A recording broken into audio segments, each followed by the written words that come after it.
जय माता की दोस्तों, माता रानी की कृपा पर आपके पूरे आप सदा सर्वदा बने रहे। दोस्तों, आपको स्वागत है अपने channel my lovely home and garden में। आज की वीडियो में दोस्तों मैं आपसे बात करूंगी पुत्रदा एकादशी या पवित्र एकादशी के बारे में। पुत्रदा एकादशी कब है और किस दिन इसका व्रत रखा जाएगा और कब इसके पूजा का शुभ मुहूर्त होगा, इसके पारण का शुभ मुहूर्त क्या होगा और इस दिन किए जाने वाले कुछ विशेष उपायों के बारे में, जिससे कि आपको यह एकादशी अधिक फल देने वाली बन जाए। तो दोस्तों, किस विधि से भी पूजा करें कि इससे हमें अधिक से अधिक लाभ मिले। यदि किसी कारणवश आप व्रत नहीं रह रहे हैं तो किस प्रकार से हम पूजा करें इस दिन कि हमें भगवान विष्णु और माता लक्ष्मी की आशीर्वाद प्राप्त हो दोस्तों।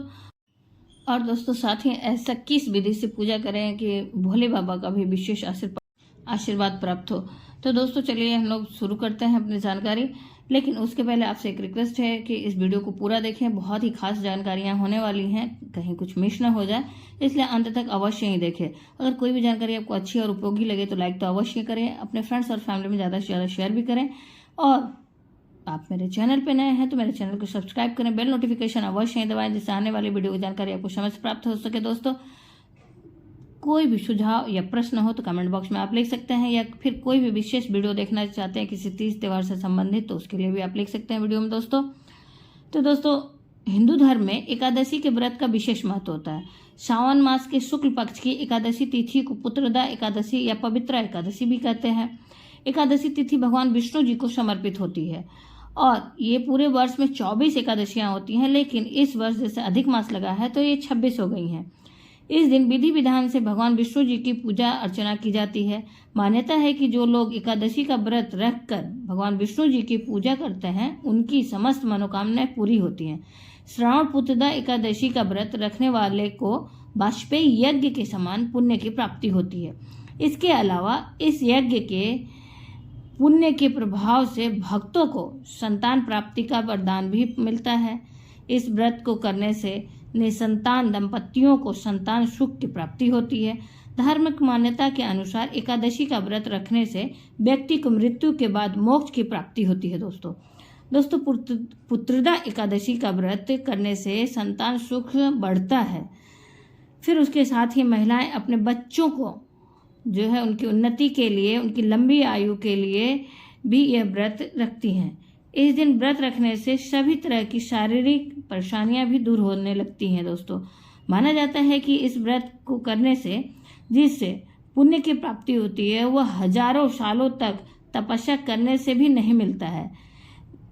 फिर दोस्तों, साल 2023 में श्रावण मास की पुत्रदा एकादशी का भी ये जान लेते हैं।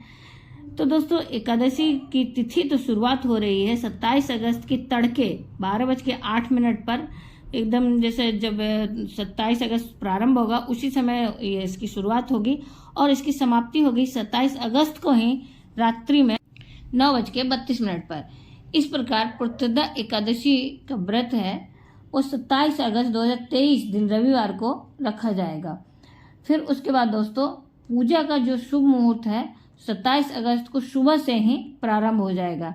इस दिन सर्वार्थ सिद्धि योग जो बन रहा है दोस्तों, सुबह में 5:56 से लेकर 7:16 तक, और इस अवधि में पूजा करने से शुभ फलों की प्राप्ति होती है। दोस्तों, श्रावण पुत्रदा एकादशी का पारण का समय होगा 28 अगस्त दिन सोमवार को सुबह 5:57 से लेकर सुबह 8:31 तक रहेगा। तो पारण का विशेष ध्यान रखें। इसी पारण के समय के अवधि के बीच में ही आप पारण कर लें, क्योंकि मान्यता है कि अगर आप कोई भी व्रत करते हैं लेकिन अगर पारण सही समय पर नहीं करते हैं तो उतना फलदायी नहीं होता है दोस्तों। तो इस बात का विशेष ध्यान रखें। उसके बाद द्वादशी तिथि 28 अगस्त को शाम 6:22 पर समाप्त हो रही है दोस्तों। तो दोस्तों, श्रावण पुत्रदा एकादशी का व्रत धारण करने जो भी जा रहे हैं हमारे फ्रेंड्स से, हमारे दोस्त, चाहे महिलाएं या बहनें, तो उनको एक बात का विशेष ध्यान रखना होता है। जो एकादशी के व्रत धारण करते हैं वे लोग 10वीं तिथि से ही कुछ नियमों का पालन करते हैं और उनका जो नियम है 10वीं तिथि यानी कि कल से ही प्रारंभ हो जाता है। इसके लिए आपको साफ सफाई का विशेष ध्यान रखना होता है, सात्विक भोजन का भी ध्यान रखना होता है और इस दिन मसूर की दाल, मांस, मदिरा, लहसुन, प्याज और उसके बाद साथ ही मूली, गाजर, बैंगन बहुत सारी चीज़ें ऐसी हैं जो एकादशी व्रत के पहले से ही वर्जित माना जाता है, एक दिन पहले से ही नहीं खाया जाता है। इसी प्रकार से चावल भी नहीं खाया जाता है दशमी तिथि से ही, तो नहीं खाना चाहिए। और जो बहनें हमारी व्रत रखेंगे या जो भक्तगण व्रत रखेंगे उन्हें इस बात का विशेष ध्यान रखना चाहिए कि वो न खाएं। और दशमी तिथि को ही आप संध्या काल सूर्य अस्त होने के बाद भोजन न करें। यदि आपको भूख लग भी रही है तो आप संध्या काल के बाद फलाहार लें, दूध ले सकते हैं, लेकिन अन्न ग्रहण न करें।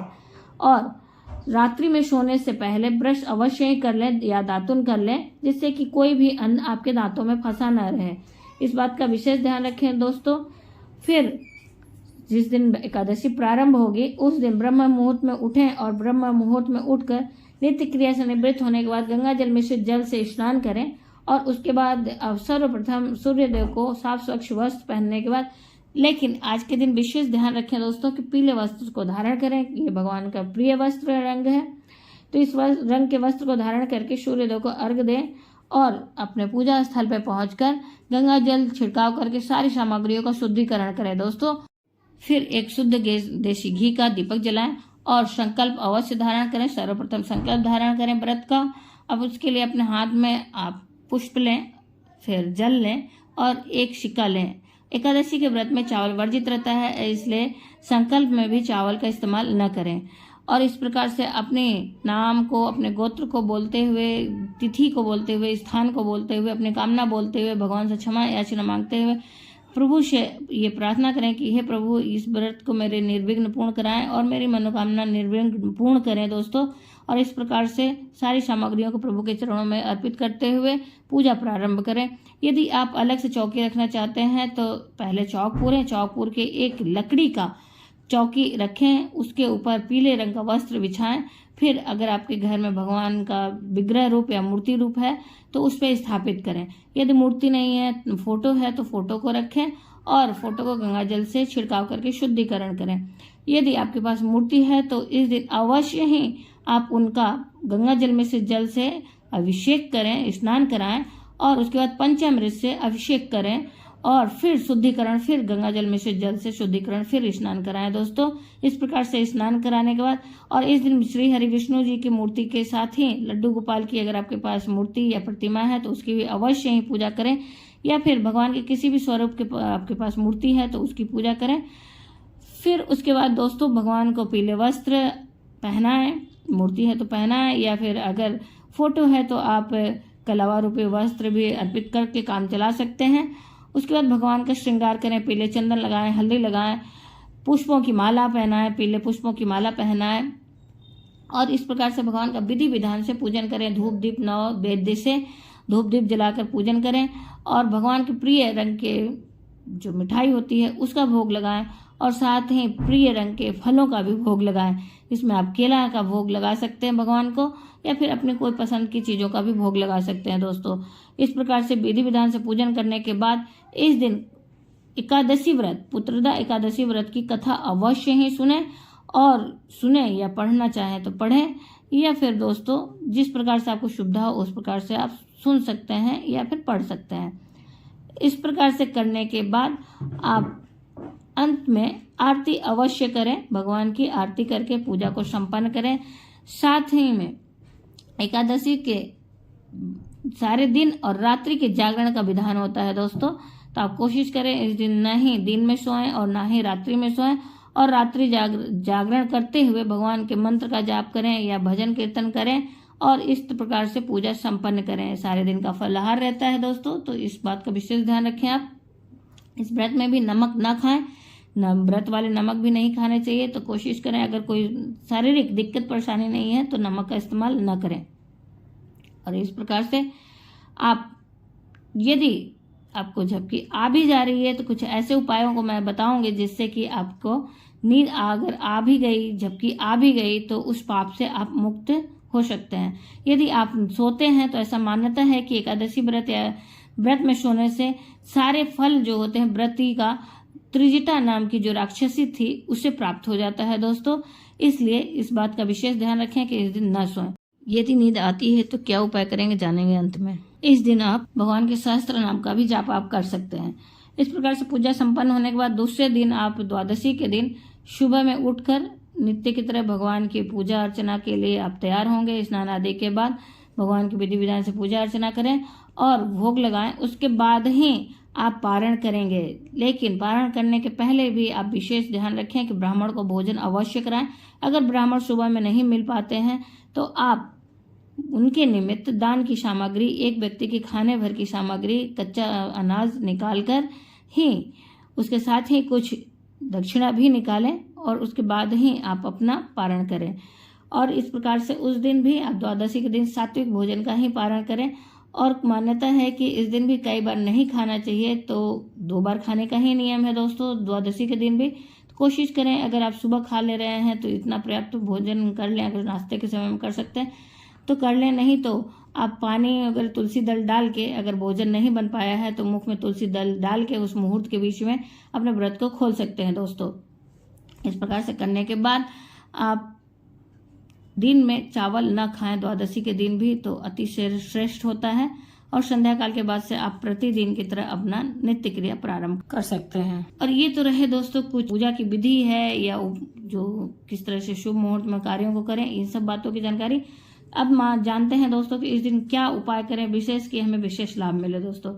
तो दोस्तों धार्मिक मान्यताओं के अनुसार पुत्रदा एकादशी के दिन पूजा के बाद किसी भी जरूरतमंद को पीला कपड़ा दान करना चाहिए। इससे संतान की सफलता में सहायता मिलता है, इससे संतान को सफलता मिलती है। ऐसा करने से संतान की सफलता के योग बनते हैं दोस्तों इस दिन। उसके बाद दूसरे उपाय के बारे में बात करते हैं दोस्तों। भगवान कृष्ण के बाल स्वरूप की प्रतिमा का पूजन अवश्य करना चाहिए। इससे जिनकी संतान नहीं है, संतान संबंधित कोई भी दिक्कत परेशानी है, उस तरह के लोगों की मनोकामना पूर्ण होती है दोस्तों। इसलिए इस दिन संतान प्राप्ति के लिए भगवान के बाल गोपाल स्वरूप का पूजन करना चाहिए और साथ ही गोपाल संतान स्तोत्र का 108 बार पाठ करना चाहिए। ऐसा करने से दोस्तों संतान संबंधित जो भी समस्या रहती है, जिनको पुत्र की या संतान की प्राप्ति नहीं होती है, उनकी ये मनसा पूर्ण होती है। उसके बाद दोस्तों आइए जानते हैं दूसरे उपाय के बारे में। ये सावन में पड़ रहा है, इसलिए इस दिन शिवलिंग का अभिषेक कच्चे दूध और गंगा जल से करने से भोले बाबा का भी विशेष कृपा प्राप्त होता है। साथ ही अगर आप संपत्ति संबंधित आर्थिक समस्याओं से परेशान हैं तो लक्ष्मी माता आशीर्वाद प्राप्त करने के लिए इस दिन माता तुलसी के पौधे के पास पूजन अर्चन करें और वहां पर शुद्ध घी का दीपक जलाएं।